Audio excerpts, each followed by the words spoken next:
Welcome back to the Hot Mess to Awesomeness podcast, a show all about inspiring smart, busy women to put their happiness at the top of their to-do list.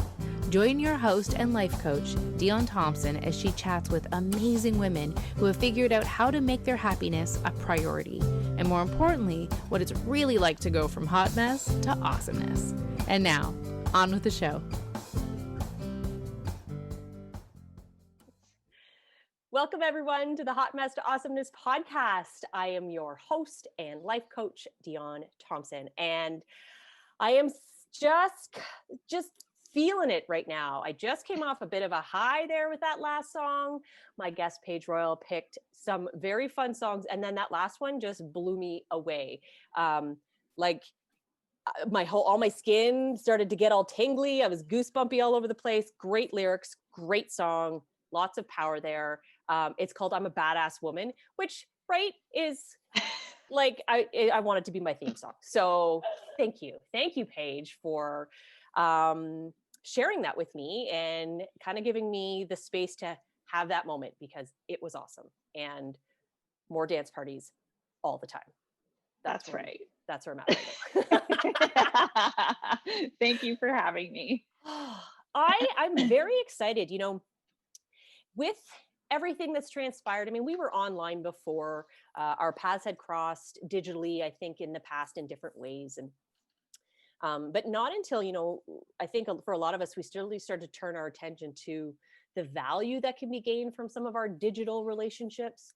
And I'm really, really excited that you and I have connected sort of on a deeper level and had more conversations, that, Zoom is our friend.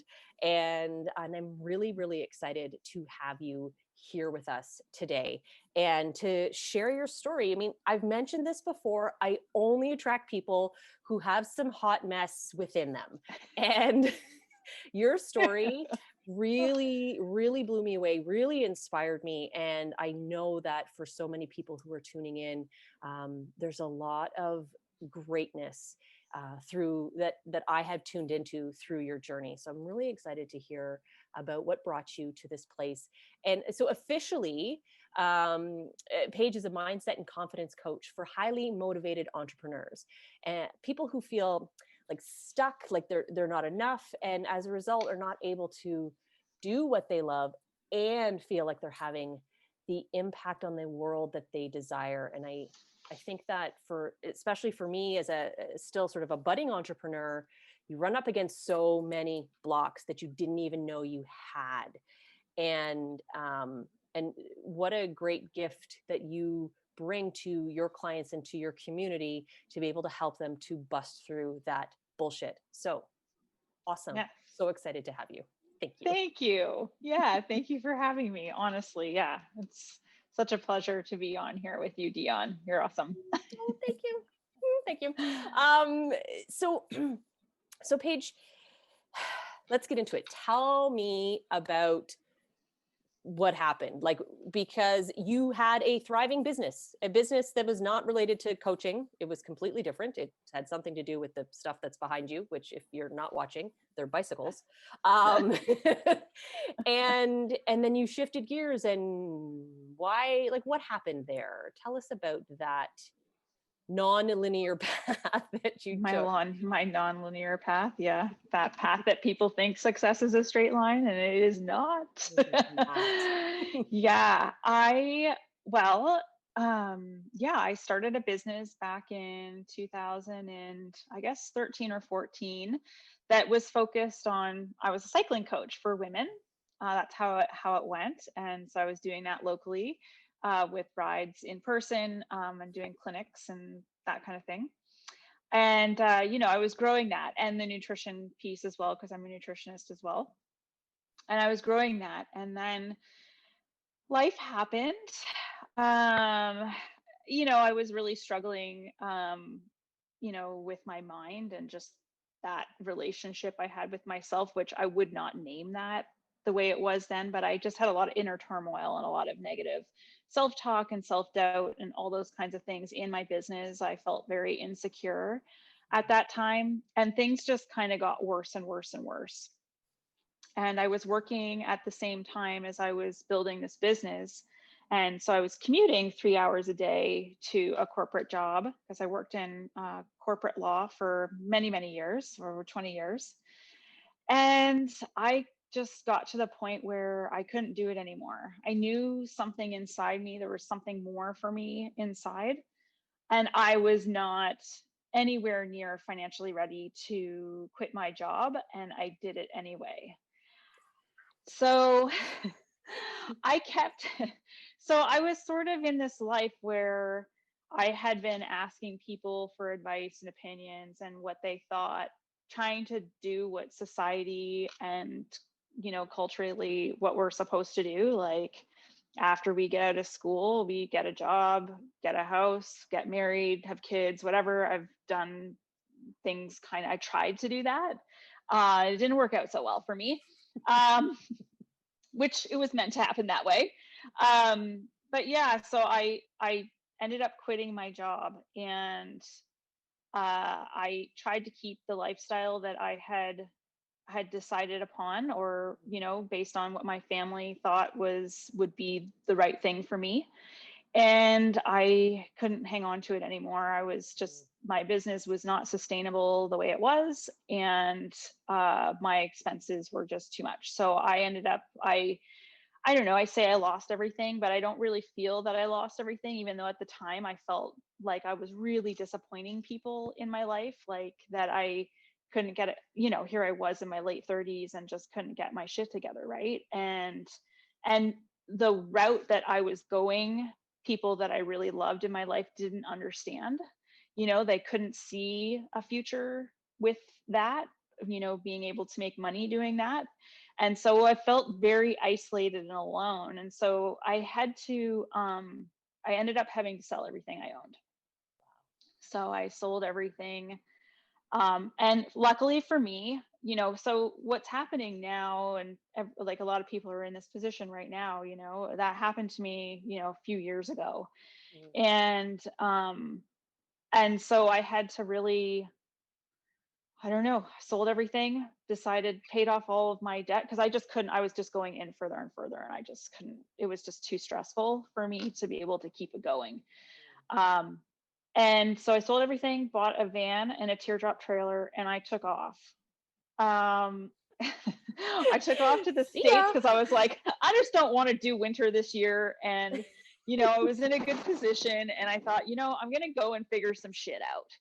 And that's when my friend sent me, this email or message, and she's like, you got to go to this training, be in Phoenix, Arizona on December 8th. And I said, okay. And that was the beginning. What do I have to lose?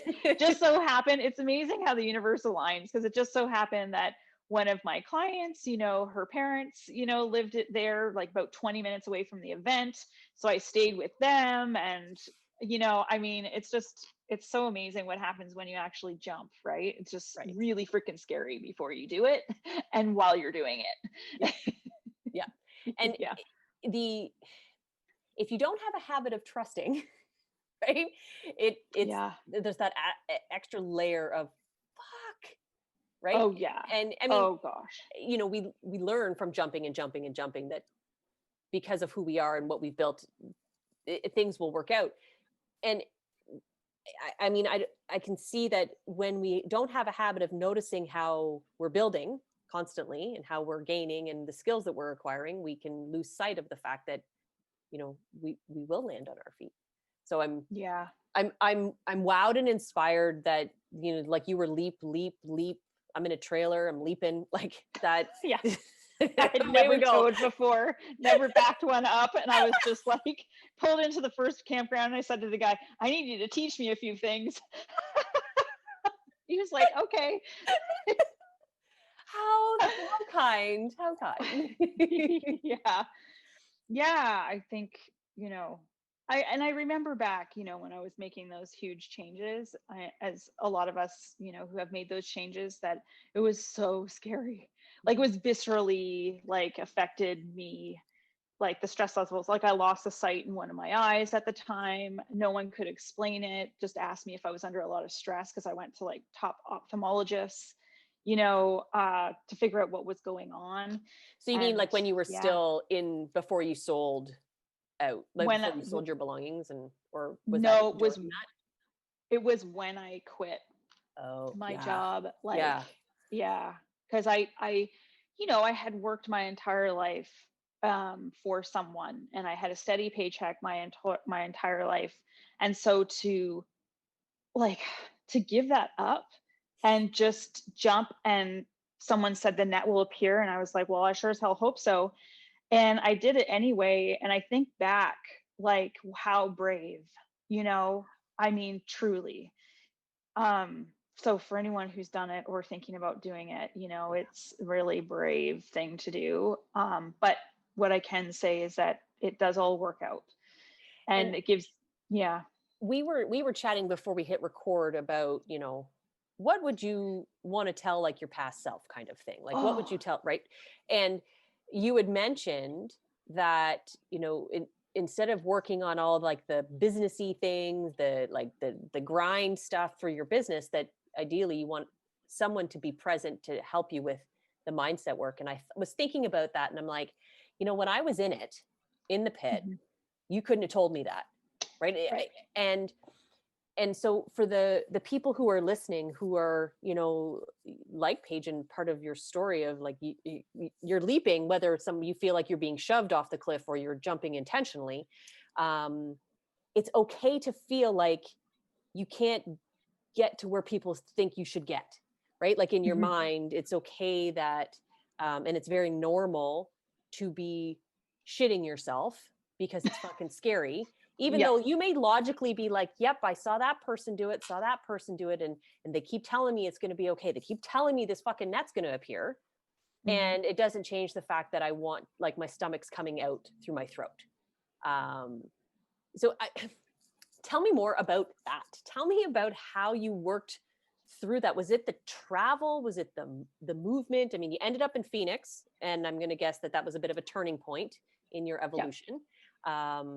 But like, what was that like to be inside that experience, but then still choosing to like literally leap every day? I'm going to go over here. I'm going to travel over here. I'm going to talk to this person. I'm going to going back to what we were talking about, I'm going to not carry a gun, and I'm going to do all the things that like, I'm just going to be a rebel and like live my life. But would you say there was a running aspect, or were you running away, or did you feel like you Mm. were running to? That's a good question. I've done this many times in my life. So this was a pattern. Mm. I did it when I was younger, in my 20s. I sold everything, and it was fine that time. It wasn't like I was losing everything. I sold everything and moved overseas for a couple of years. So I've done things that I've always been that woman who's done things to push myself out of my comfort zone. And I don't know why I did that. I think it was the thrill of seeing if knowing that I could do it, but I wanted to like see if I could do it. And now, like, looking back on it, on all the things, because I did it, I went traveling in Central America, and was in Guatemala and different places to learn Spanish for 4 months between jobs when I quit, out west to move across the country back to Ontario, because I lived in BC for a number of years. And so there's this theme. So I don't necessarily know that it was running.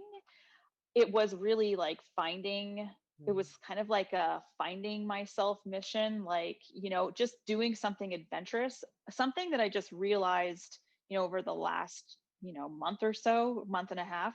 I didn't realize how much fun and adventure was like a part of my DNA. Like, that Mm. it actually is 100% necessary for me to have that. So it's almost like I would like cage it all up for like a number of years, working, saving, whatever. And then I'd have to unleash the dragon, like I'd be like,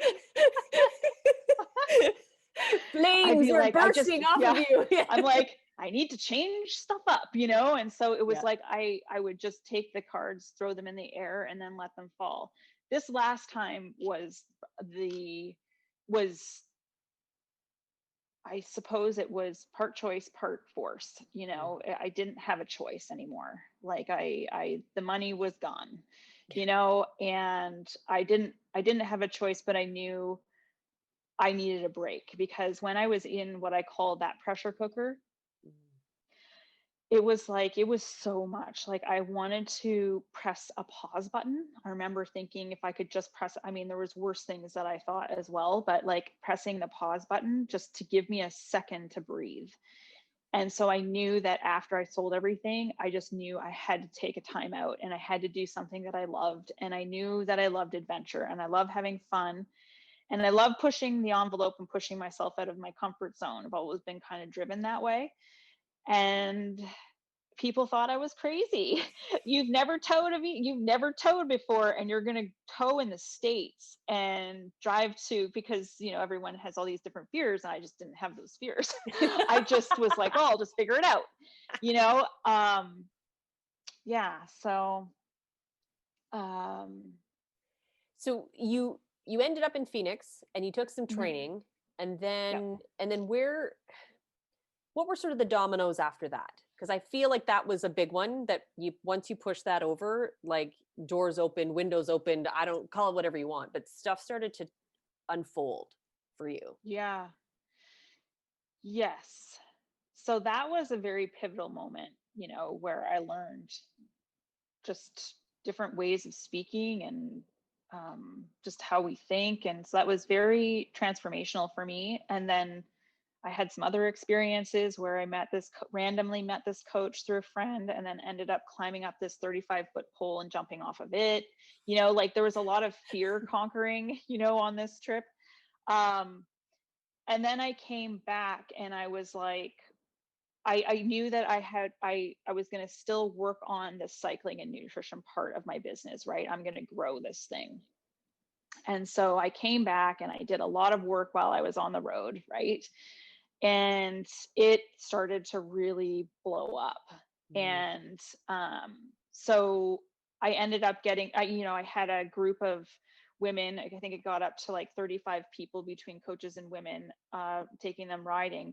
And what I learned through that process, you know, you learn as you go, because it was all very much about building my business, this whole experience. And then, so when I came back, I built it and I grew it. And then I realized, oh my gosh, I don't like working this way. You know, it got too big for me. I realized, okay, I really, as much as I was afraid of doing one-to-one work, I enjoyed it so much more, and small groups. And I wouldn't have known that if I hadn't have gone that route. So then I thought, you know, something, I'm going to go to this training again, because they did one in Toronto.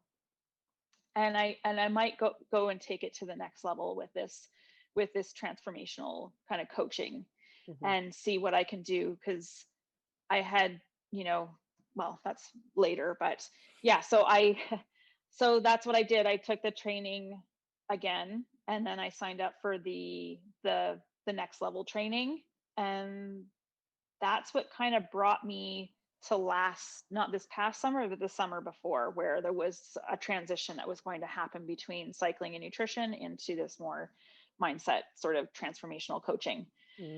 Yeah. So it was all a process. I can appreciate that. You know, our lives aren't lived in bubbles of time, right? So your world of cycling and nutrition coaching isn't independent of the next stage, right? Everything sort of morphs and blends. And I really feel, and I know that you know this. I mean, your body is one, and your body and your brain, they're all attached. And and I've said this before, I'm sure I'll say it on many more podcasts, but we are one thing. It isn't my body does these things while my brain is somewhere else, or vice versa, or, depending on your level of stuckness and connection to your body. For me, it was like a meat suit that carried my brain around, because my brain was the only thing that mattered. And yet, so for me, on my journey is going mindset to more embodiment work, whereas it's for you, you were connected and energized by that movement and those pieces. And I'm not surprised that, fun and adventure is linked to travel, like movement, literally like change my space on this planet. And then from there opened the door to that connective piece that you used your body to connect to your mind. Very powerful stuff. And so I know that you are a mindset coach, but that doesn't take away from all the knowledge and insights and value that you bring through your cycling and nutrition business. Because again, this is one person. So from a client perspective, what a great trifecta of, of value that you bring to that conversation with those, as you put those pieces together. I mean, the order in which we build the puzzle doesn't fucking matter as long as we build it. That's right.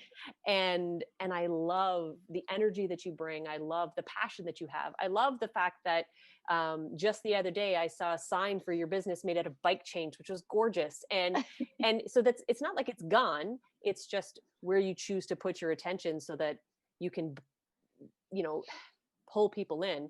That would pull me in. You want to work with my brain? Great. Work with my brain. And then, oh, wait, you're going to also get me to move my body around? That sounds nice. And then I'm going to do that. Right. And so it speaks to me. So, I knew there was a variety of reasons why I thought you were awesome. And now I'm listening and I'm thinking about how that's all playing out. I'm like, oh, there it is. ... And it was teaching me, right? Because when I was doing the cycling and nutrition, I was noticing like the mindset stuff. And I was like, huh.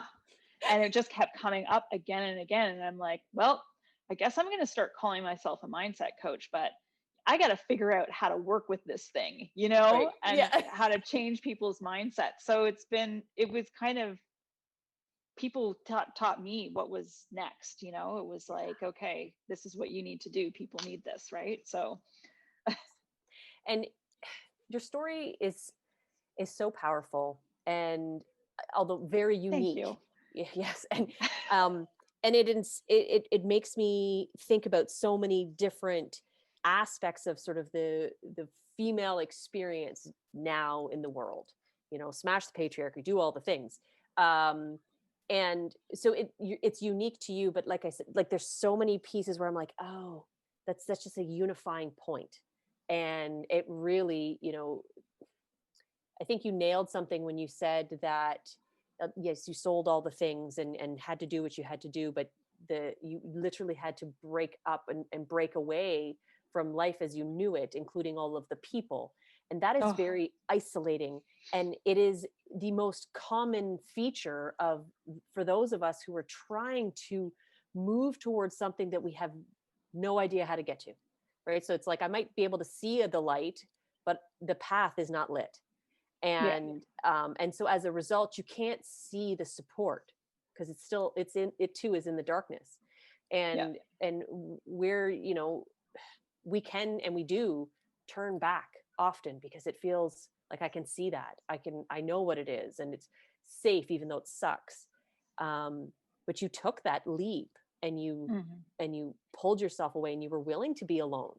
And I think, and I'm wondering, when you accept that, how long before the people started to show up? How long before the light, the people who were going to guide you and support you on that path, how long before they started to show up in your life? Well, that first training that I went to, so they started there and they started before, right? Like I had a friend who got it, and she was on this, she wasn't doing the work for the same reasons I was. Obviously we're all on our own path, right? But she definitely was one of the ones that guided me. And she stuck with me through the times when I was really fighting for my excuses and fighting to stay stuck. It's just such a common thing. And I didn't realize that I was doing it, but I would come up with all the reasons of why I couldn't do something and why something wouldn't work. And it's just like, man, I was fighting so hard for, just to stay safe and to stay where I was, because I knew it and I didn't know what was out there. And so it actually started before, but a lot of people had to fall away through the process, which was, family. That sucked. But it's now better, right?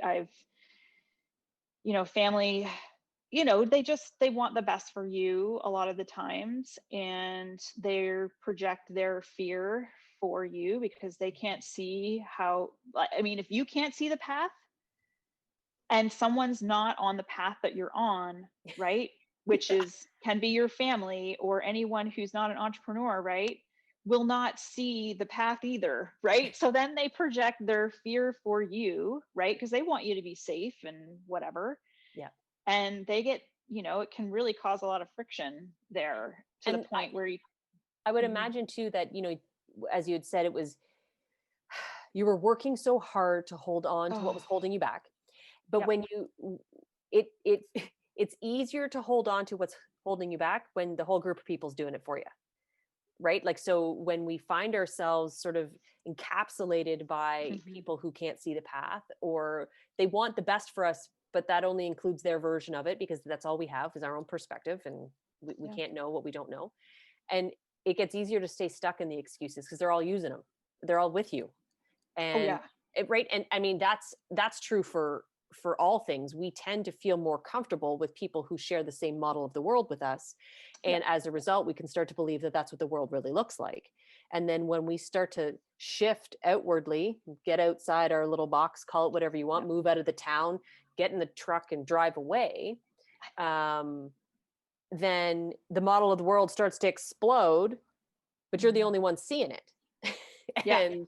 And so I can totally relate to that challenging space of like, I see it. And I know this, it's, go with the devil, instead of the devil, you don't. But what a gift that woman who was in your life, your friend, who was like, yeah, no, just come on, here we go. Turn back, turn. Yeah. Super grateful for her, because when I was stuck, that would have been tough to listen to me. Knowing, but she could see potential, right? So she could see the potential. She didn't know what that looked like, but that there was more there, and certainly pushed me.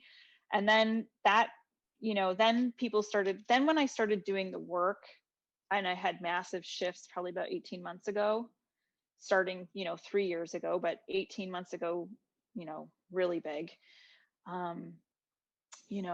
That's when things really started to blossom and open up, and amazing people started coming into my life. And then when people started to see me being successful, and that I was on my game, and they could see the path, and they were able to see the path without me saying it. It was just, I needed to lead by example and just keep doing me.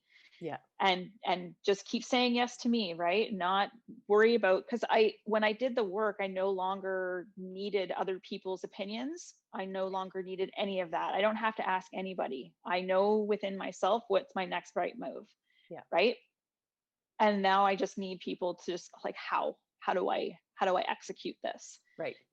And if I don't know already, but 9 times when you're doing something new, you don't know, right?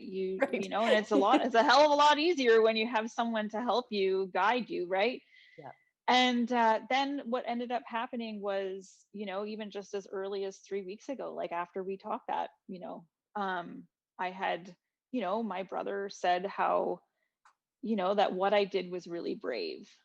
And so he saw it, right? And then, a few months ago, I guess it was back in the spring, early spring, before, the whole pandemic hit and whatever, my mom said, I'm really proud of you, after us not really having a relationship for a few years. And so things have really evolved that way, where now that I have my stuff handled, my emotions handled, and I'm good with myself. Like, I love myself. I can truly say that. And when I say I'm happy, I really, really mean it. Whereas before, I used to say it just because it was the thing to say, only what I was saying outside myself didn't match what was going on inside myself. It was total chaos, right? And so now that I'm in this place, it's allowed those relationships to come back into my life, but in a very different way, because I'm very different now. The things that used to fire me up just no longer fire me up anymore. And I mean, the greatest gift. It's the greatest gift for me is like to watch that whole, like just to look back at all of that. And I wouldn't change anything. Wouldn't change Mm-hmm. anything, Mm-hmm. because even though there was some things that, we haven't talked about here, but like that, I wouldn't want anyone to go through. I wouldn't change any of it because I've become this well-rounded person that people can come to, Mm-hmm. without judgment, because I think that that's the most powerful thing that we can do in our jobs, is that piece. And it gives me chills, right? Because that's what I would have wanted most as well. And just to be heard and understood, Yeah. for where I was at. And I just would not, if I changed anything, I wouldn't be sitting here talking to you right now. Right. There's so much value, not just the work that we do, but anybody who is Yeah. willing to stand with, hold space for another Mm. person. There's so much value in our wisdom that has come from those experiences of falling flat on our fucking faces, and and then the journey to rise up. And I believe that it's because of those things that you have gone through, that I have gone through, that we can then see that potential. So I know nothing about the friend, but she saw in you what you could not see, which lends me to believe that she too had fallen and has been through that part of there's potential there. And because I'm sure through your training, you can't see what you don't already have, right? That's right. So because that we have these experiences, because you have this knowledge, but that visceral embodied knowledge of having gone through these pieces of life, that you are more attuned to be able to pinpoint it in others and be with them through that process. So you can not only see it, you also have the tools to help them get from A to B, C, D, all the way to whatever letter they want.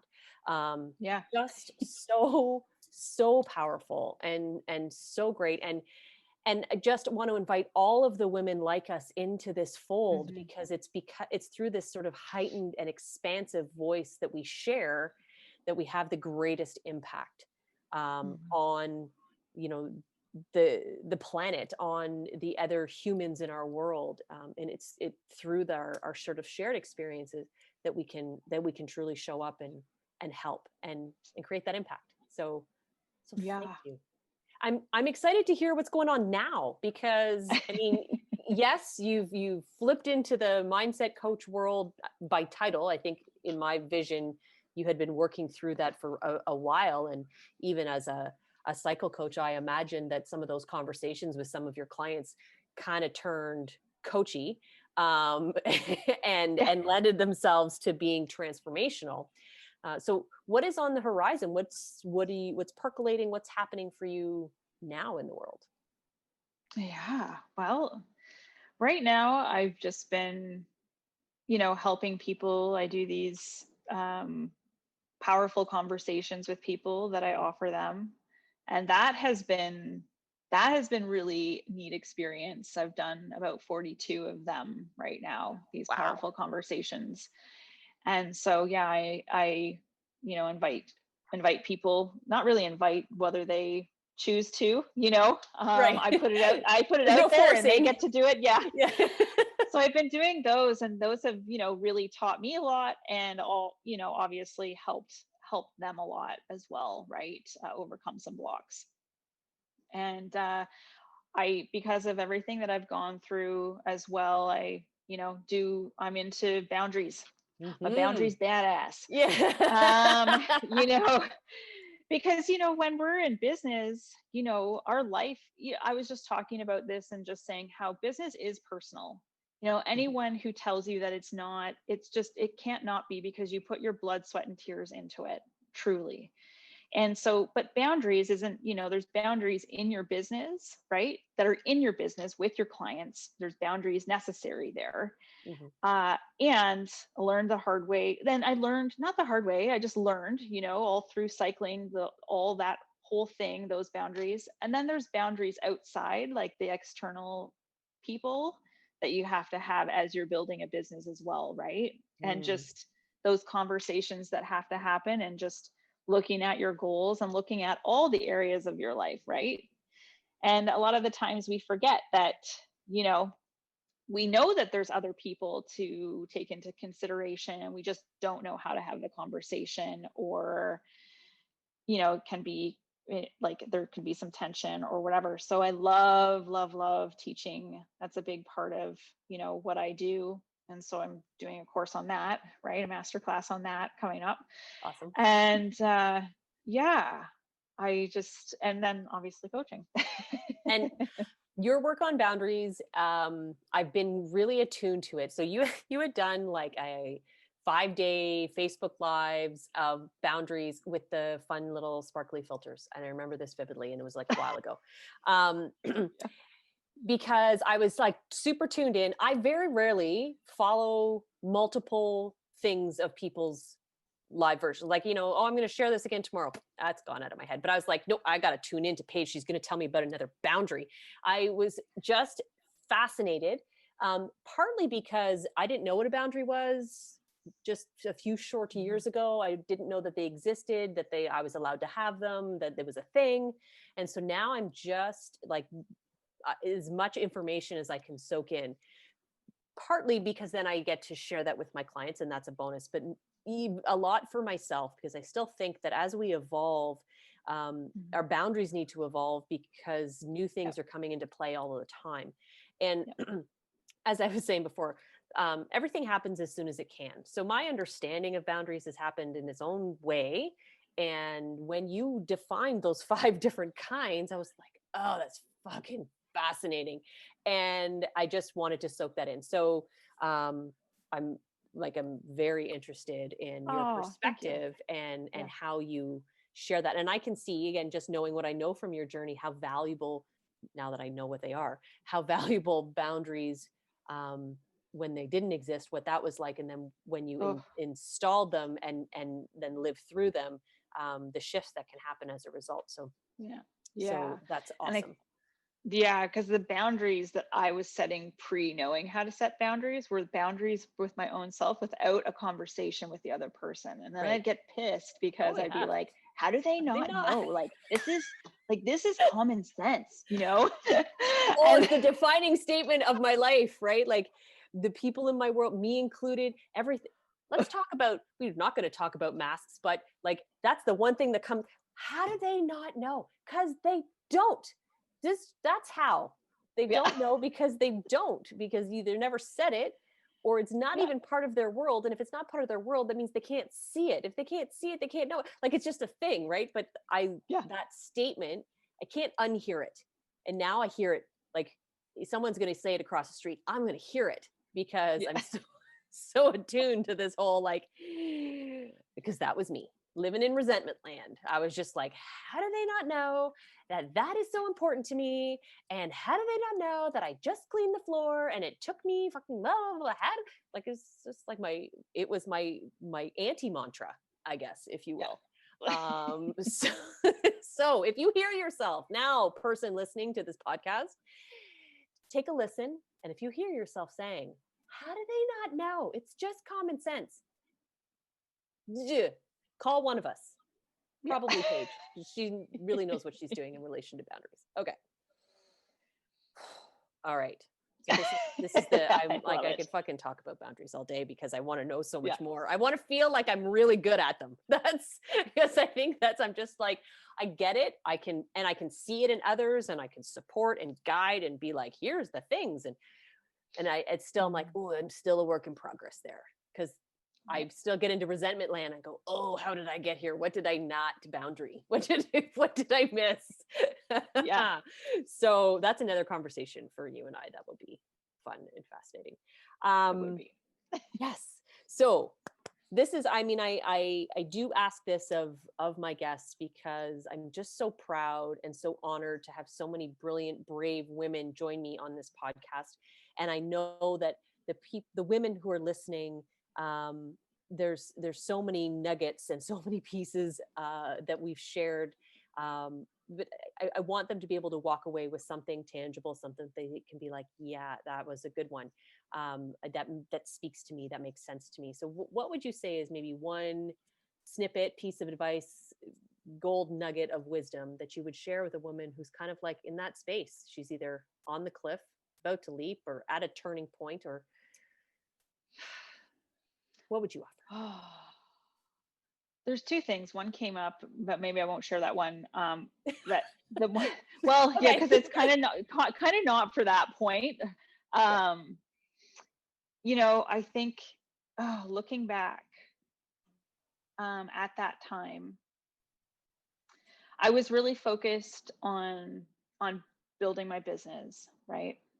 And this was my story, right? I was really focused on something that I was building, and I put all my time and energy on the intricacies of how that was going to happen. So on the marketing, on the social media, on the emails, and all those, what am I going to say, the copy, all the website and all that stuff. And if I was to, and you'll hear so many coaches say this, and you'll hear it when you're ready to hear it, so I'll say it again.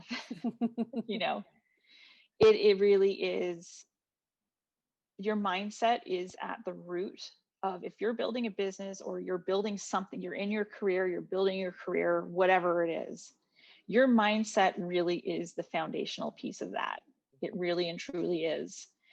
And so if you can get your mind and your mind on board with what you're doing consciously out there in the world, it is the greatest gift. And working, it's the thing that I would have done if I was to do anything differently, which I would not, because it wouldn't bring me here. But if I was to give advice, I would be like, work on that piece, get rid of the blocks and drop the bags that you're carrying, through your whole life, all these beliefs that you have about yourself, like not being worthy or not being enough or not being smart enough or not being good enough, and dropping those bags, then moving forward. And yes, that is possible. Yes. It's because people think it's not believable. And I was just talking to a girl yesterday, and we had worked together for, doing one of these powerful conversations a week ago. And she said to me, everybody needs to do this. Yes. And it's like and it's like working with someone like myself or you, Dion, whoever, it's all about people's stories and resonating. Right. I guess that kind of segues into what I have to say. What I was thinking before in our conversation is that, if you are a woman in business and you are moving along, what I did in the beginning as well was I was comparing myself to everyone, and I thought the rug could get pulled out from underneath me, and I was, not as good as this person and whatever. And what I could say about that is that there are enough people in the world for everyone, and there are not enough people doing what we do. Yes. So your unique gifts are powerful, and they need to get out there. They need to be birthed and born. And so you're in that place where you're taking the leap. Gives me shivers saying this. Just know that if you have a deep knowing in yourself that you're meant for more than that corporate job or that retail job or whatever it is that you're doing that's not lighting you up, take the leap, because people need what you have, and you have your own story. My story and Dion's story is just one of many. And your story and what you've been through in your life is going to help other people. And that is the most powerful thing ever. And so when I look at other coaches, because we are similar, Sure. ish, sort of, but we have different stories. And so that's why I truly believe that there's someone for everyone. And Absolutely. so I feel like people can let that stop them. Like, my story's not powerful. Yes, it is. Yes. So comparisonitis can kill your dreams. So that is a brilliant point, and so important for all the women. It doesn't matter what you're going to step into, whether it's a career thing or a life thing or a family, it doesn't matter. Just knowing that what you have to bring to the table matters and is important, and it's going to make a difference in some capacity. We are all here for that purpose, to create that ripple effect. And the person beside you is creating their own ripple. Doesn't matter what it looks like. So awesome. Right. Thank you, Paige. Thank you so much. I am so grateful to have had you here today. And I'll be sure to share a link on how to learn more about boundaries in the show notes for everybody, because we all need that kind of constant reinforced information.